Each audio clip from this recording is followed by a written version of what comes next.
নমস্কার বন্ধুরা, আমি অনিন্দিতা। আপনাদের সকলকে স্বাগত জানাচ্ছি অনিন্দিতার রান্নার কেরামতি চ্যানেলে। আজকের পেঁপে দিয়ে দুর্দান্ত স্বাদের একটা নিরামিষ রেসিপি আপনাদের সাথে শেয়ার করব। পুরো ভিডিওটি দেখার অনুরোধ রইল। এখানে দেখুন, একটা পেঁপে 4 ভাগের 1 টুকরো নিয়েছি, আর পিছনের খোসাটাও কিন্তু আমি ফেলে পরিষ্কার করে নিয়েছি। আর পেঁপেটা আপনারা প্রয়োজন মতো নিতে পারেন। এদিকে দেখুন, একটা গ্রেটার নিয়েছি, গ্রেটারের সাহায্যে পেঁপেটা আমি গ্রেট করে নেব। আর বন্ধুরা, অনেকে কিন্তু পেঁপে খেতে একটুও পছন্দ করেন না। আজকে যে রেসিপিটা আমি শেয়ার করব, এইভাবে যদি আপনারা বানিয়ে খাওয়ান তো যারা পেঁপে খায় না তারাও কিন্তু খেয়ে নেবে। আর বন্ধুরা, পেঁপে এমন একটা সবজি যাদের সুগার আছে তারাও খেতে পারে, আর যাদের সুগার নেই তারাও খেতে পারে। এই রেসিপিটা যদি পেঁপে দিয়ে বানানো যায় খেতে ভালো লাগে। তাছাড়া আলু দিয়েও বানাতে পারেন। দেখুন, এইভাবে ঝিরিঝিরি করে আমি পেঁপেটা গ্রেট করে নেব। আর বন্ধুরা, ভিডিওটি দেখে একটা লাইক দিয়ে দেবেন। আপনাদের একটা লাইক নতুন নতুন ভিডিও বানাতে অনেকটা কিন্তু সাহায্য করে। আর বন্ধুরা, চ্যানেলে নতুন হয়ে থাকলে চ্যানেলটিকে সাবস্ক্রাইব করে নেবেন। সময় মতো কিন্তু ভিডিওটি আপনারা দেখে নিতে পারেন। আর এই ভিডিওগুলো যতগুলো আমি আপলোড করব সবার আগে নোটিফিকেশান আপনাদের কাছে চলে যাবে। এইভাবে পুরো পেঁপেটা আমি গ্রেট করে নেব। এদিকে দেখুন, পেঁপেটা আমি গ্রেট করে নিয়েছি। আর গ্রেট করার পরে দেখুন পেঁপেটা কত সুন্দরভাবে রেডি হয়ে গেছে। এইভাবে কিন্তু পেঁপেটা গ্রেট করে রেডি করে নিতে হবে। এখানে একটা মিক্সিং জার নিয়েছি, এই জারের মধ্যে 2টো কাঁচা লঙ্কা ছোট করে টুকরো করে দেব। ঝালটা আপনারা স্বাদ মতো দেবেন।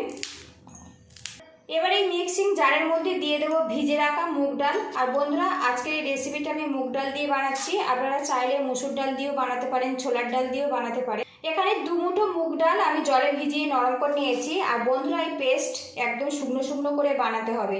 পেঁপের মধ্যে কিন্তু অনেক বেশি জল থাকে, খুব বেশি কিন্তু এই ডালটা পাতলা করা যাবে না। ঢাকনা দিয়ে পেস্ট বানিয়ে নেব। এখানে আমি একটা বোল নিয়েছি, এই বোলের মধ্যে ডালের মিশ্রণটা আমি নিয়ে নেব। এবারে এর মধ্যে দিয়ে দেবো সামান্য পরিমাণে হলুদের গুঁড়ো, দিয়ে দেবো সামান্য পরিমাণে আদা পেস্ট। এবারে এর মধ্যে দিয়ে দেবো গ্রেট করা পেঁপে। এবারে এর মধ্যে দিয়ে দেবো স্বাদ মতো লবণ। এবার এটা ভালো করে মিক্স করে নেব ডালের সঙ্গে। আর বন্ধুরা, আজকের এই রেসিপিটা আমি নিরামিষভাবে বানাবো, সেই জন্য মুগের ডাল ব্যবহার করেছি। বেশ সুন্দর করে এটা মাখিয়ে নিতে হবে। এদিকে দেখুন, মুগ ডাল আর পেঁপেটা কিন্তু বেশ ভালো করে মিশিয়ে নিয়েছি, আর মিশ্রণটা আমার রেডি হয়ে গেছে। এদিকে একটা বোলের মধ্যে আমি 1 চামচ পরিমাণে আদা বাটা নিয়েছি। এবারে এর মধ্যে দিয়ে দেবো সামান্য পরিমাণে হলুদের গুঁড়ো, দিয়ে দেবো 1/2 চামচ ধনের গুঁড়ো, দিয়ে দেবো 1/2 চামচ জিরের গুঁড়ো, দিয়ে দেবো স্বাদ মতো লঙ্কার গুঁড়ো, দিয়ে দেবো কয়েক দানা চিনি, সামান্য পরিমাণে জল দিয়ে দেবো, দিয়ে মশলাটা আমি মিশিয়ে নেব। এদিকে কড়াটা গরম করে নিয়েছি, আর এর মধ্যে দিয়ে দেবো সাদা তেল। আজকের রেসিপিটা আমি সাদা তেলে বানাবো। এখানে আমি বড় চামচে 3 চামচ সাদা তেল ব্যবহার করলাম। তেলটা বেশ ভালো করে গরম করে নিতে হবে। এবার এই তেলের মধ্যে পেঁপে আর মুগ ডালের মিশ্রণটা দিয়ে দেবো। ছোট ছোট বড়া আকার করে এগুলো আমি ভেজে নেব।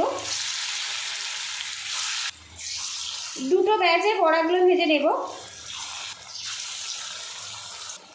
এবার এই বড়াগুলো উল্টে দেব।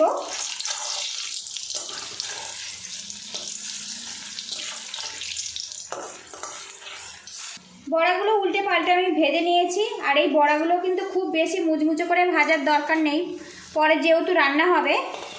এবার এই বড়াগুলো আমি তুলে নেব। বাকিগুলো আমি এইভাবে ভেজে নেব। এদিকে দেখুন, বাকি বড়াগুলো আমার রেডি হয়ে গেছে। এবার এগুলো আমি তুলে নেব। বড়াগুলো ভাজার পরে কিন্তু তেলটা রয়ে গেছে, এই তেলে আমি রান্না করে নেব। এর মধ্যে দিয়ে দেবো 1/2 চামচ সাদা জিরে, দিয়ে দেবো সামান্য রেড চিলি পাউডার। আর এই তেলের ওপর যদি রেড চিলি পাউডারটা দেওয়া যায় কালারটা খুবই ভালো আসে। ফোড়ন করে নিয়েছি, দেখুন ফোড়নটা রেডি হয়ে গেছে। এবারে এখানে যে মশলাটা মিশিয়ে রেখেছিলাম দিয়ে দেব। মশলাটা কষিয়ে নেব। এর মধ্যে যে আদাটা আছে না, ওর গন্ধটা চলে যাবে। বেশ কিছুক্ষণ কষিয়ে নিয়েছি। এবারে এর মধ্যে দিয়ে দেবো গ্রেট করা টমেটো। আরও কিছুক্ষণ কষিয়ে নেব। বেশ কিছুক্ষণ কষিয়ে নিয়েছি। আর এখন কিন্তু দেখুন ওপরে তেলটা কিন্তু ভাসতে শুরু করেছে। আর একটু নাড়াচাড়া করে নেব। এখন দেখুন মশলাটা বেশ ভালো করে কষিয়ে নিয়েছি, তেলটা পুরোপুরি আলাদা হয়ে গেছে। আর এইভাবে কিন্তু মশলাটা কষিয়ে রান্না করে নিতে হবে। এবারে এর মধ্যে দিয়ে দেব গ্রেভি হওয়ার জন্য জল। এখানে আমি 1 গ্লাস পরিমাণে জল ব্যবহার করলাম। আর বন্ধুরা এখানে আমি মিক্সিং জারের মধ্যে জল নিয়েছি, এর মধ্যে ডালটা আমি পেস্ট করেছিলাম, অল্প কিছু ডাল লেগে আছে, সেই জন্য এটা ধুয়ে দিলাম। গ্রেভিটা কিন্তু অনেক বেশি থকথক হবে আর খেতে ভালো লাগবে। স্বাদ মতো লবণ দিয়ে দেব।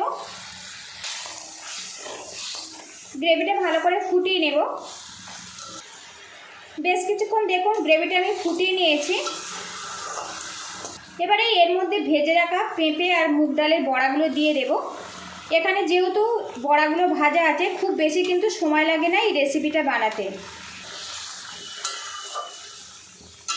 বড়াগুলো দিয়ে 1 থেকে 2 মিনিট ফুটিয়ে নিলেই কিন্তু একদম সুন্দরভাবে রেডি হয়ে যাবে নিরামিষ পেঁপের ডালনা। দেখুন পেঁপের ডালনা তো আপনারা অনেকভাবে খেয়েছেন, একবার কিন্তু এইভাবে বানিয়ে খেতে পারেন।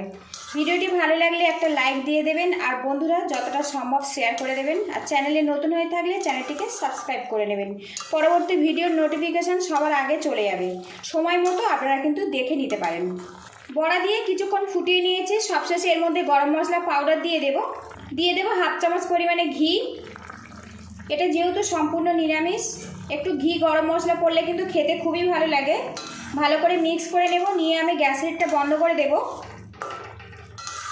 পেঁপে তো আপনারা অনেকভাবে খেয়েছেন, একবার কিন্তু এইভাবে খেতে পারেন। কেমন হয়েছে আমাকে অবশ্যই কমেন্ট বক্সে জানাবেন। ভালো থাকবেন, সুস্থ থাকবেন, দেখা হবে নেক্সট ভিডিওতে।